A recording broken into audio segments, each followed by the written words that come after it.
Back into game week. Thought we had a good, productive week last week. Kind of a balancing act between obviously putting the Ohio State to bed, getting some recovery for our high rep guys. Did some recruiting.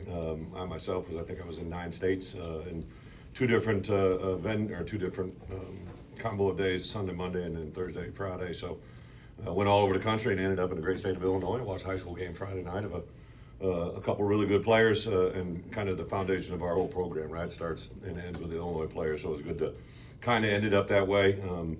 Saturday, sit around and watch some other people work is always intriguing, especially when you've watched or played against some of these other teams. You know, I sat there and watched Ohio State, Wisconsin, obviously knowing we're going to play Wisco down the road.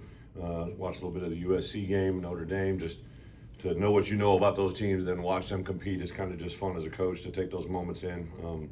Thought our guys took advantage of the work week. Did a lot of rest with a high rep, but we got a lot of work with our Devo guys, but especially our twos. We treated our twos as ones. They got the majority of the reps, so a lot of guys offensively and defensively that have continued to grow since fall camp. May have not seen them out there already, and then some of these new guys that are sprinkling in that Andre Lovett, guys, some freshmen, Grant Bierman, a lot of those young guys that are beginning to break into the playing rotation, doing some things for us in special teams. So really fun to watch them get out. Tremendous challenge this week, obviously, to go to Washington, play in a venue that, ever since I've been in college coaching, everybody's talked about Husky Stadium, and not just the stadium itself, but the fans and the way they make that place electric. So we'll have to do some crowd noise preparation out here, obviously. Looks like there might be some moisture on Saturday as well. So a lot of things to prepare for, plus we leave early. We'll leave Thursday night, so we've kind of talked about that with our guys already. Unique prep, we're kind of changing up our routine from what we did last year in Oregon. A couple of things that we'll do internally in the program with scheduling and moving our guys around a little bit once we get out there. So tremendous challenge. I'm excited for it. From a health standpoint, really should have everybody back, even for practice this week. We have one guy coming out of a concussion protocol, but he should be cleared back tomorrow to be with us. We got practice last night here in the stadium for about an hour or so. Other than that, should be a full go. The changes maybe you're making this week, is that maybe in learning from like last year's trip to Oregon? No, just little things like, you're going into a hotel. Last year we always do a soft tissue recovery, which involves pool aquatic work, and we didn't have that available last year, right? So just a little thing like that to keep our guys in a routine. The hotel we're going has got a big pool. Hank is very excited about being able to move these guys around and do what we normally do on Fridays. I think I shared with you in the past, we're going to the Seahawks facility on Friday for a walkthrough Friday afternoon. So a little bit of a different feel than going from a high school to that facility. I talked to Spoon. I think Spoon's going to join us in some capacity out there as well. So see a familiar face out there and let him give some insight. It'll be really good as well. It's Khalil, that looked kind of gnarly how he got rolled. Yeah. Him and Caden rather. Yeah, Caden, we obviously didn't hit him last week just because the shoulder that he was coming out of, but yeah, he practiced last night. Aiden, we limited him a little bit last night just to give him another couple more days of rest, but and Khalil should be good. He did not practice last night as well, but should be good for Friday or Tuesday.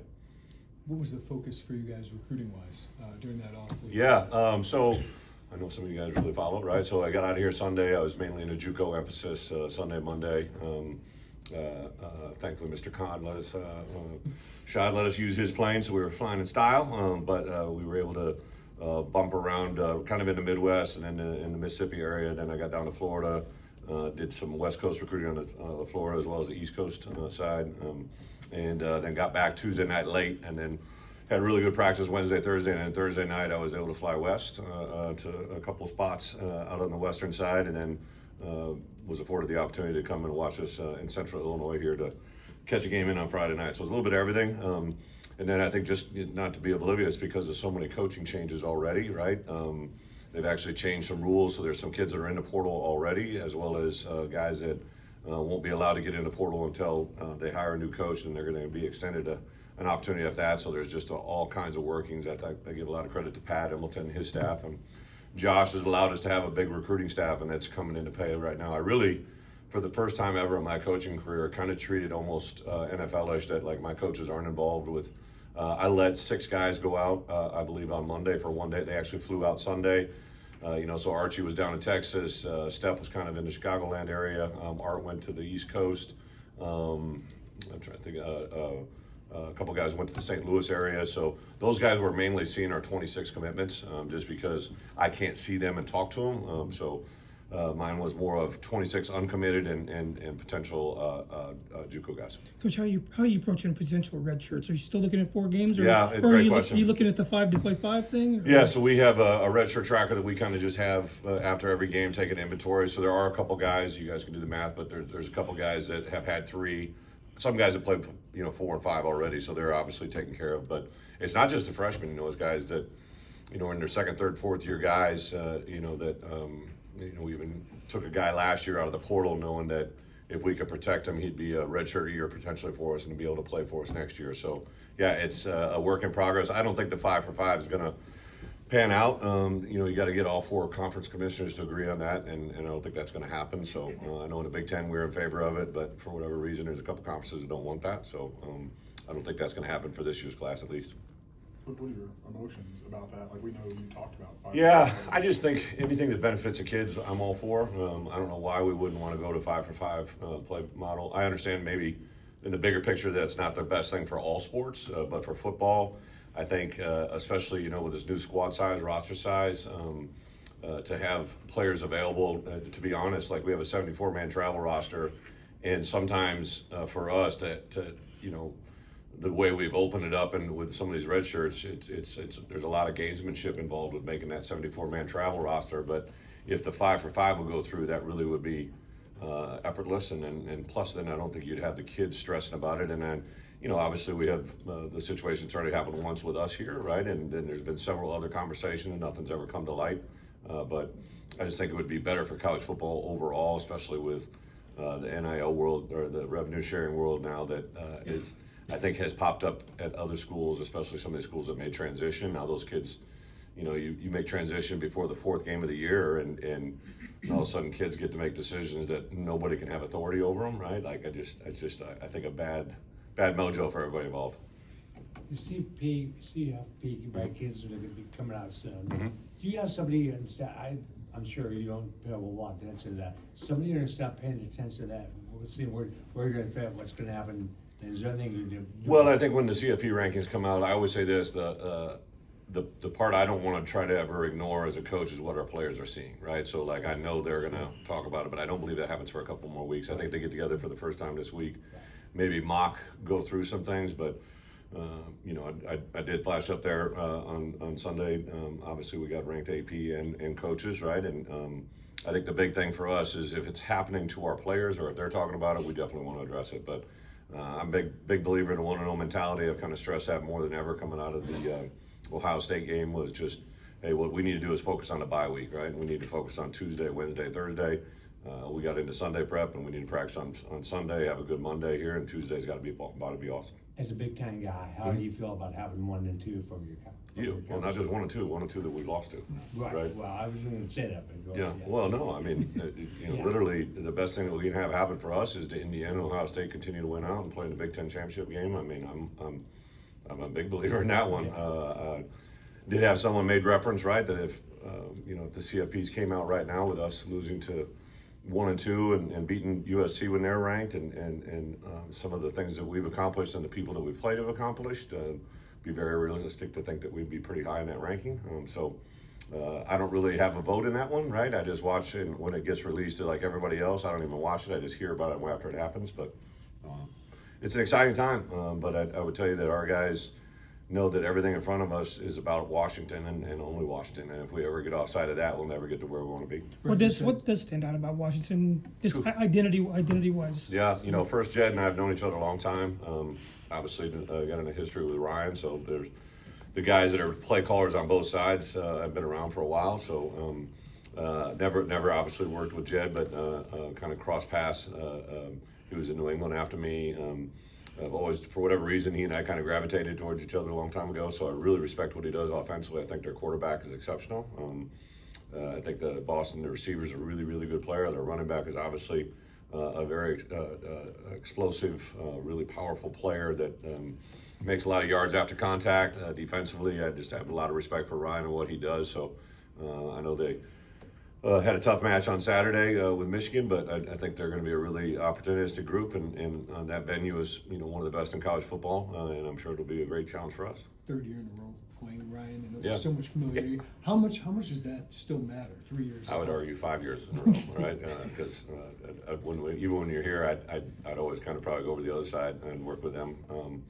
But it just, I think more of I just think Ryan sees the game extremely well, and I'm just always amazed. He's the only guy that I've really, in my coaching career, Dave Dorn, who's now the head coach at NC State. Dave was an assistant for me as my linebacker coach. He was a co-defense coordinator, and he saw a play happen live. Now, we didn't have iPads back then, and I know he didn't see it on the Jumbotron. He saw something happening on a special teams play by the way they were protecting it, that he literally clicked on the headset, said, "Let me do this," and the next one we blocked, right? And I've always been amazed with people that can see the game that way. And Ryan, early on, I could see he was a guy that had that same talent. So yeah, it's not fun to go against, but it's also fun to see and witness. I thought Barry last year in the game that we had there, obviously defensively gave up some scores, but that was a really good matchup as well. You mentioned Andre a few times, Mhm. and if you look back, you've had some of those younger DBs in particular Yeah. use special teams as an avenue to more defensive stuff. Why is there such a strong correlation there? Well, I think first off, our evaluation process, I remember watching Andre Levitt on film, and I just was like, I think he sees it. Now he plays some offense too, if you guys remember, and he really explosive, dynamic, long, rangy. I thought once Tank got his hands on him, he'd be able to do some things. He had the surgery when he first came in here. So I think if he hadn't had that, my guess is he probably would have been in the mix from the get-go if we saw this last spring. But yeah, I think Aaron does a really good job, Pat and personnel. I think what we do defensively allows guys, DBs, to get their eyes in the right places. So if you have a naturally talented player that has athletic skills and he can see things, they'll play really well in this system. Another guy that really came on last week, Grant Bierman, but there's Jack Parrish. Him and Grant are kind of two peas in a pod. They're always traveling together, walking around together. And Archie was working a reroute drill last week, and Grant was running like a receiver, and Jack knocked him into next week. And I'm just like, whoa. I was actually concerned Grant laid it on his back, but just to see those young players play that way with the intensity and the physicality, I love, as much as I don't, love the result of Saturday of Ohio State, but for me to get on the road on Sunday, Monday, and Tuesday and see evaluations and watch players and hear about them from their coaches, those things mean a lot to me. I think it's part of the way we recruit and the way we develop. I was in a JUCO on Tuesday, and I was visiting with with the football coach. He goes, "Hey, do you got 10 minutes? I'd love to take you over." Maybe I told you guys that on Thursday, right? And got recruited Brad Underwood, right? And then just crazy how the world's connected, and I think that's a key to Illinois, is to be able to find those little niches about good players that hopefully can make great players.